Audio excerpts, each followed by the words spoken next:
Hello and welcome to Integrative Approach to Seasonal Allergies.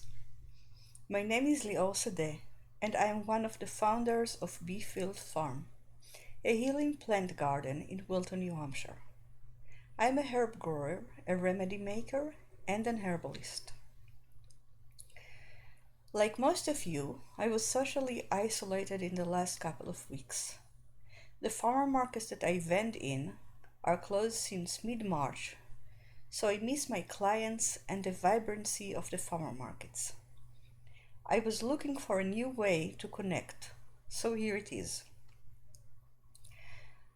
Although everybody around me in the social media and in the herbal world is really busy with COVID-19, I decided to go back to the essential and speak about a problem that bothers many of my clients this time of the year: seasonal allergies.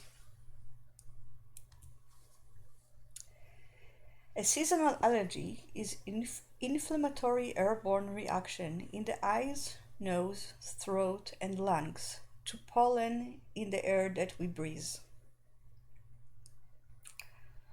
Pollen is the sperm of the male part of the plant. Because plants want to keep the diversity of the species, they avoid self-insemination.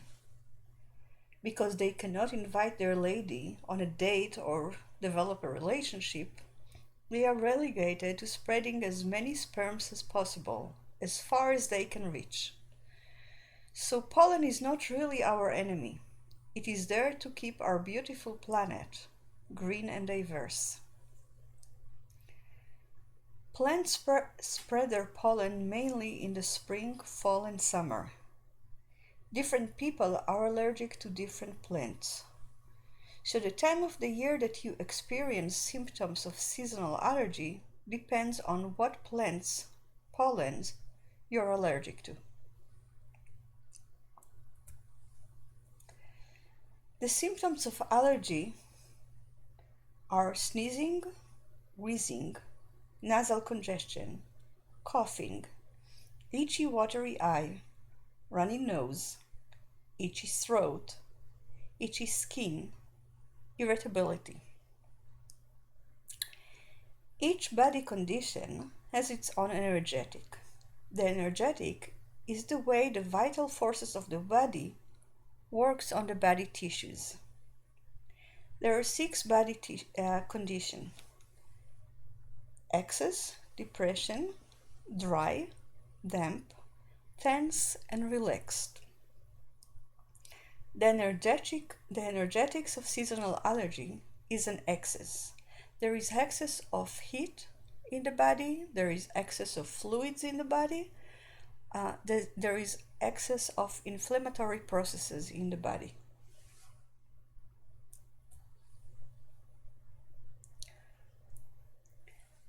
Allergy are an immune overreaction to triggers. It is important to be sure that the symptoms that you experience are symptoms of allergy and not a sign of cold or a flu, because the treatment will be different to each of those conditions. Typically, allergies are seasonal, so ask yourself, do I experience those same symptoms every year around the same time of the year? Colds and flus are more common in the fall and winter. Allergies are more common in spring, summer, and fall. Fever is not really typical for allergies. You might experience low fever with colds and higher fever with flu. You normally do not experience aches and pains or deep bone exhaustion with allergies, but you might experience them with flu. Sore throat, stuffy nose, and nasal discharge are common in all 3, but the nasal discharge in allergies is typically clear.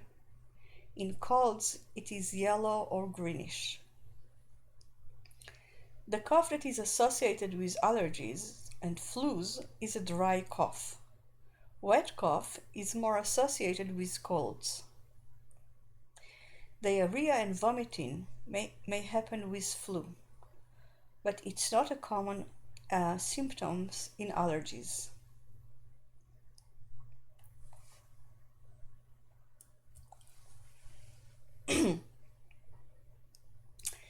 Histamine is a substance that is stored in small granule in mast cell.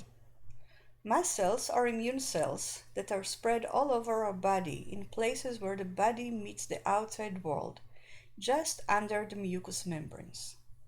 So it's spread on the skin, on the digestive tract, in the lungs, and in the kidneys. The histamine is locked in the granules inside the cell to keep it from degrading. Once the B immune cells spot an allergen or a pathogen, they stimulate the mast cell to release histamine in the area where the pathogen or allergen was spotted. The histamine binds to receptors on the tissue cell, which start a cascade of reactions. There are 4 types of receptors for histamines in the body. The one that is most relevant for seasonal allergies is the H1 receptor. When H1 receptors are activated, they are bound to secretory mucosal tissue and cause production of bronchi and nasal mucus, which leads to runny stuffy nose, coughing, and sneezing. It's also bind to the smooth muscles of the lungs and cause constriction that may lead to shortness of breath, asthma, and anaphylactic shock.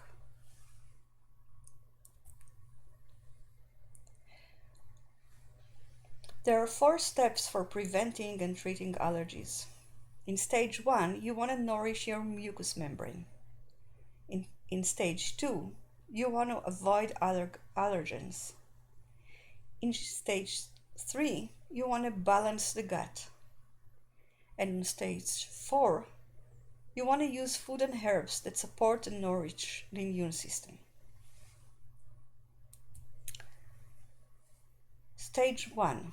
Nourishing the mucous membrane. The mucous membrane are the first line of defense of the immune system.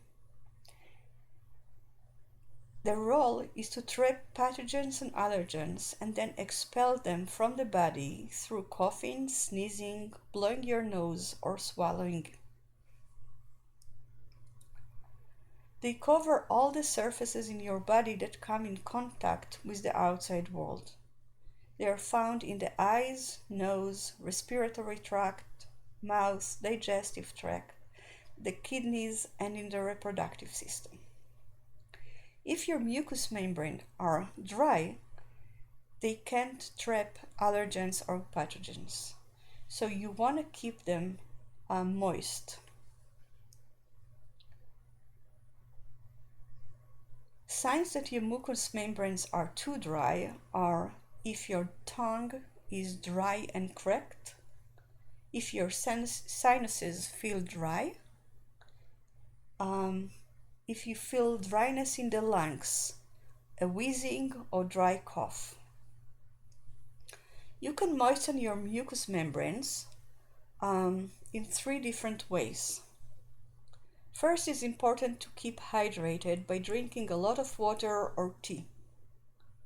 Second, you want to reduce coffee and alcohols because they dehydrate the body. They have this effect on the body that cause you to pee more. Mucus is basically made of water and salt. So you can make yourself a drink using 1/8 of a teaspoon of salt in a cup of water and drink a couple of cups a day, and that will stimulate your mucus production in the body. Those are 2 plants that I really love to use when it comes for soothing mucous membranes and encouraging the production of mucus in the body. Marshmallow root contains mucus that soothes the mucous membrane. It is a good anti-inflammatory herb, and it cools down heat in the lungs or wherever it goes in the body.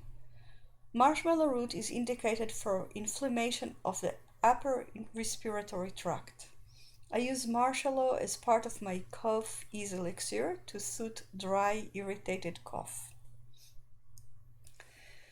Mullein is a Native American plant. It grows in open fields all around us. You can recognize it because on the second year it has this really long, tall flower thing that looks like a candle, and it has like many small yellow flowers around it. So the flowers are used usually for ear infection, but the leaves, and learn to recognize it because it's better to use the first year leaves before the long stem of flowers come up. The leaves are really good for irritated mucous membranes in the lungs and to help the body expel pathogen and allergen through productive cough. I really encourage you to go to learn how to recognize this plant, and if you touch the leaf you see that they are very smooth and velvet, and you can actually feel that they can soothe irritated tissue. So if you go forage for mullein, you want to look in places that are not sprayed and are not too close to roadside, so the leaves are clear of toxins. I use them in my chest rub, I use it in my breeze ease tea, and I use it in the Hista Rest. It's a blend, it's an extract of herbs that I made for seasonal allergies.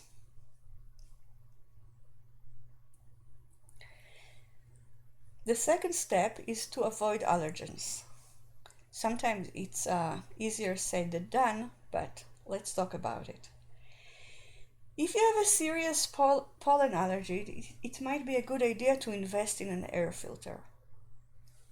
We are all born with a different capacity to tolerate allergens. No matter what your genetic capacity is, once it is overflow, you start to get symptoms of an allergy. There is not much we can do to avoid dust and pollen in the air. But if we can reduce foods that trigger histamine response, we allow more of the genetic capacity to be available to handle airborne allergens. We build more resilient immune system. The big 5 food that are common food sensitivities are wheat and gluten, dairy, soy, corn, and eggs.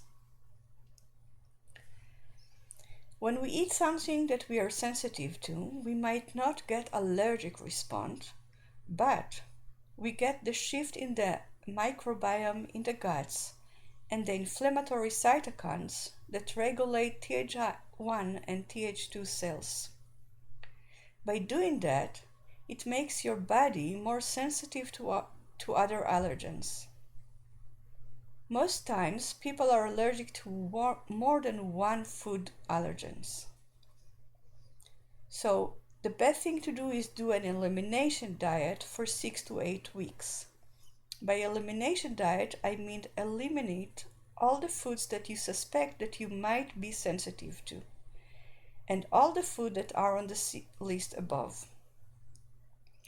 Introduce each food group separately for 1 to 2 weeks and try to figure out what your body like and dislike.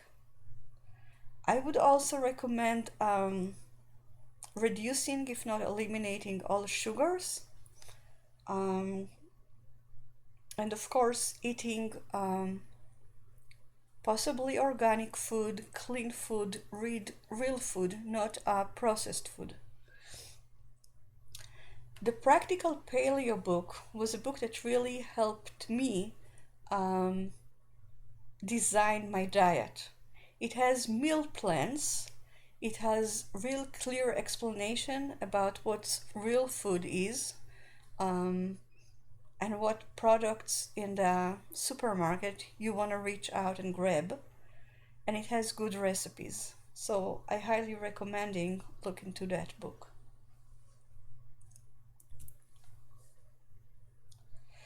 Stage 3 is balancing your gut flora. The hygiene theory, it's a theory that was developed after many researchers found that more robust immune response with less allergies in children and adults that grew up in farms, open spaces, big families, and indigenous cultures.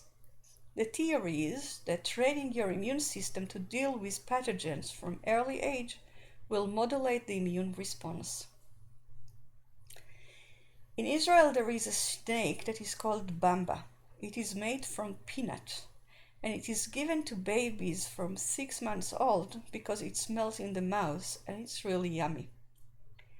Nut allergies in Israel are much more rare than here in America. And the theory is that because children are exposed to nuts from a really early age, their digestive system is it develop a tolerance for it. So exposing your body to antigens and pathogens from early age help your immune system get better skill and mature in a better way. Mostly what hygienic life do is reduce the numbers and diversity of your gut bacteria. The average American gut bacteria diversity count is about a quarter of that of a person from an indigenous culture. The more urban and sterile your life are, the more chances are that the diversity of your gut bacteria is lacking. Other things that reduce gut bacteria are antibiotics, antibacterial hand sanitizer. Now, keep in mind that COVID-19 is a viral infection. It's not a bacterial infection. So using antibacterial soap does not really help fight a viral infection. C-section are another way that reduce gut bacteria because in the babies, because while the baby goes in the birth canal, it's kind of collect bacteria from the mother on his skin, and then it's internalize it. Bacteria can alter their behavior through chemical interactions. They can use chemicals as cooperative signals, as a way of communication, cues, or to manipulate that effect on other species or within the species of bacteria. They create something that is kind of a biofilm that work in the same way that internet work for us. It's bind them together. It allows them to communicate. It allows them to sense what happens within the body and on the body, and to communicate with each other about it. There is also a connection between bacteria in different parts of the body. So the bacteria on the skin can communicate with bacteria on the lungs, or with bacteria on the gut, or with the bacteria in other parts of the body. Together, they all modulate the immune response. The more diversity you have, the less allergies or overreactive immune system you will have.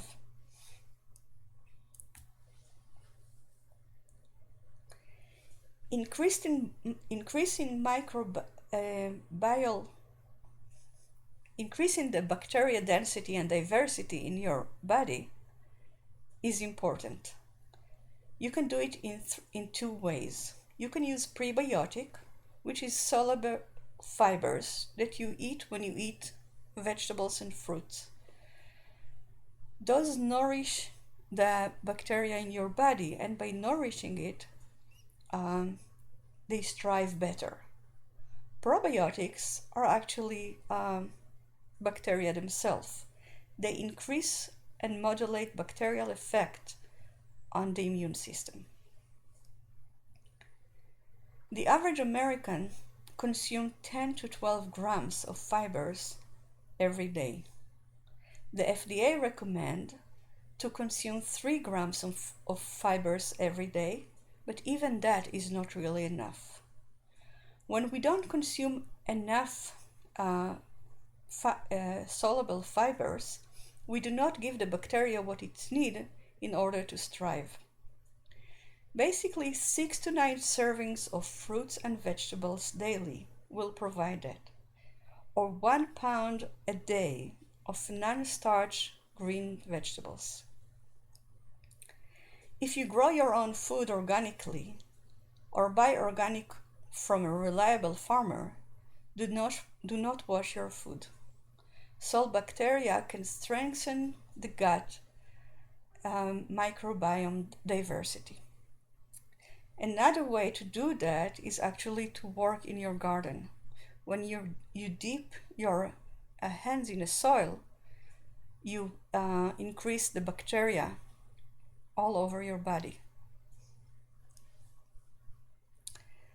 Lactobacillus rhamnosus GG is a type of probiotic that had the impact of down-regulating inflammatory cytokines and reducing allergies.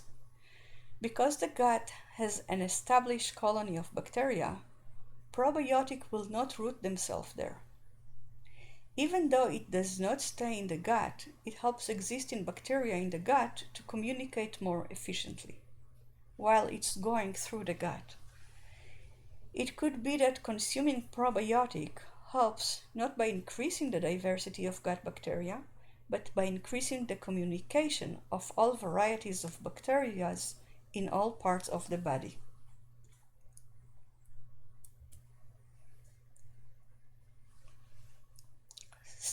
Step 4 will be modulating the immune system, stabilizing mast cell, and supporting mucus production by using nutrient, so diet, and herbs. Vitamin C. The body cannot make vitamin C, so we must get it from our diet. We mostly get vitamin C from fresh food and vegetables.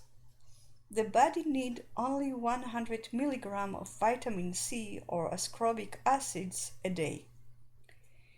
If you get that from whole foods, so if you are eating enough fruits and vegetables, you can get by with just 10% milligram of vitamin C a day, because the body absorbs better vitamin C from whole food, from fruit and vegetables, than from taking a supplement.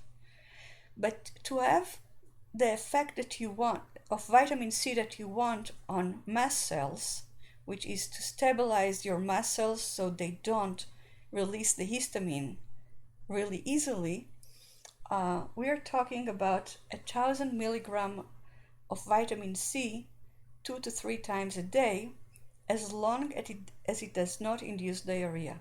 So if it does cause you to have diarrhea, reduce the dosage. It's optimized the immune response. Large dosage of vitamin C reduce histamine response. They balance the gut bacteria. They improve digestion by slightly acidifying the stomach. A good source of vitamin C is rose hips. So preserved rose hips, but not with a lot of sugar. So yeah, find a balance there.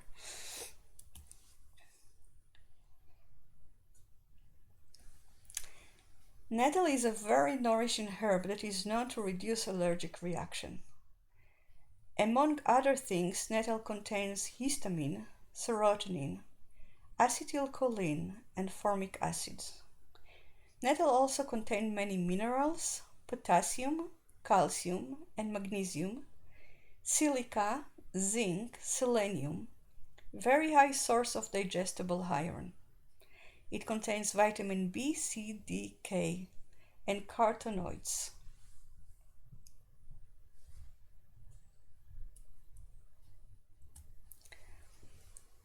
Kloepers in 1653 wrote about nettle.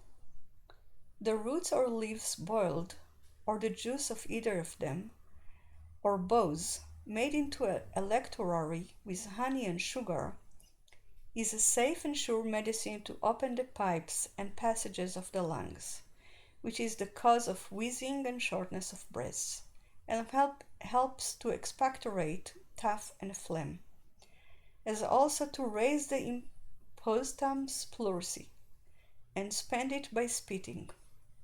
The same helps to swelling of the almonds of the throat, the mouth, and the throat being gargled therewith. The juice is also effectual to settle the palate of the mouth in its place, and to heal and temper the inflammation and soreness of the mouth and throat. I'm always on the lookout for nettle because it is such an amazing potent herb both for allergies and as a nourishing herb. It's also a very good anti-inflammatory herb. The nettle is just beginning to pop up in our garden, but we will harvest it in the end of May. And yeah, I'm on the lookout for it.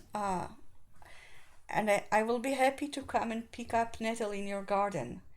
Nettle is also called stinging nettle because it has those small silica hairs all over his stem and leaves that when you walk into a nettle patch will cause it to sting, to burn on your skin. And that's because the air are filled with formic acid, which is basically was what bees have in their sting too. So if you are looking to harvest nettle, if you find nettle and you will recognize it by the sting, you want to wear gloves and long sleeves and long pants.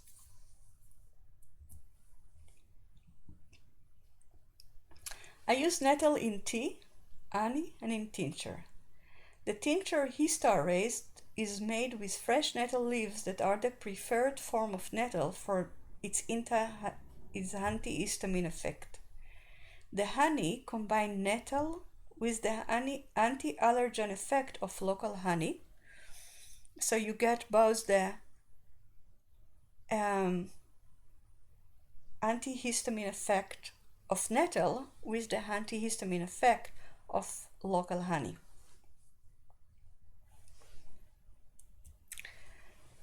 Reishi mushroom are known to balance the immune response.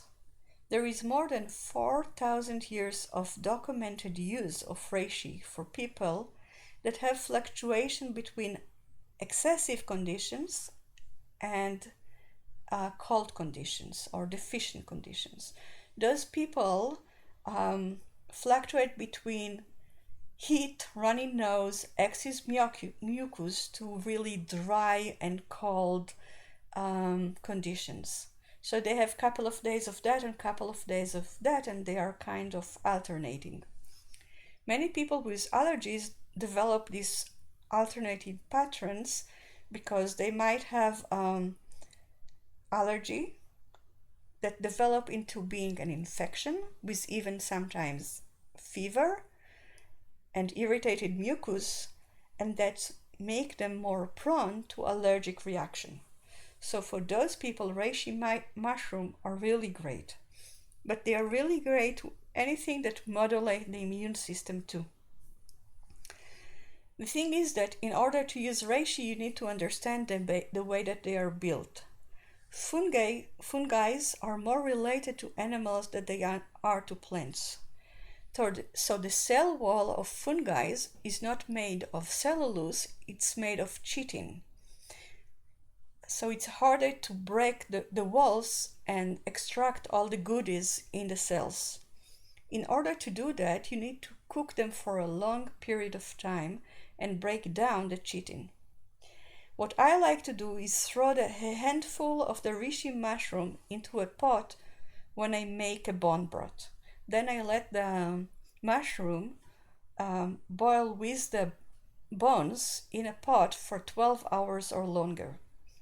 I then strained the mushroom and the bones out of the fluids and used the broth for cooking stews and soups and grains sometimes.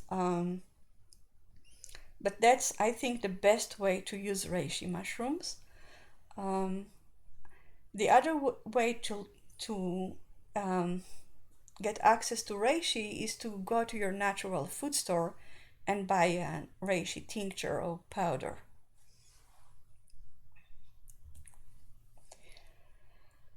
Okay, those are two supplements that you can buy in a natural food store.